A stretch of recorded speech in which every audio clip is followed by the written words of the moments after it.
Police आयुक्त अमितेश कुमार यांनी पुणे शहर पोलीस दलाचा पदभार स्वीकारल्यानंतर वरिष्ठ पोलीस अधिकाऱ्यांना आपापल्या हाती दारू, मटका, गुटखा विक्री, गांजा विक्री यासारख्या सर्वच अवैध धंद्यावर तातडीने कारवाई करा असे आदेश दिले होते। मात्र त्यांच्या आदेशाला फुरसुंगी पोलीस ठाण्यातील पोलीस अधिकारी आणि त्यांच्या हाताखालील पोलिसांनी वाटण्याच्या अक्षता लावल्याचं दिसून येत आहे। फुरसुंगी पोलीस ठाण्याच्या हद्दीत मोठ्या प्रमाणात मटका, जुगार, गांजा विक्री, गावठी दारू, देह विक्री व्यवसायासह सर्व प्रकारच्या अवैध धंद्याचे स्तूप माजले आहे। पोलीस प्रशासन या अवैध धंद्यावर कारवाईचा बगडा उघडीत नसल्यानं अवैध धंदे सुसाट चालत आहे।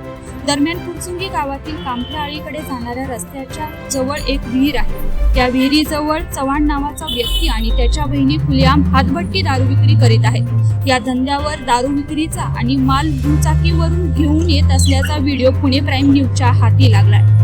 या व्हिडिओमध्ये खुलेआम दारू विक्री होत असल्याचं दिसून येत आहे। या मार्गावरून विद्यार्थी, महिला आणि नागरिकांचा नेहमीच वावर असतो।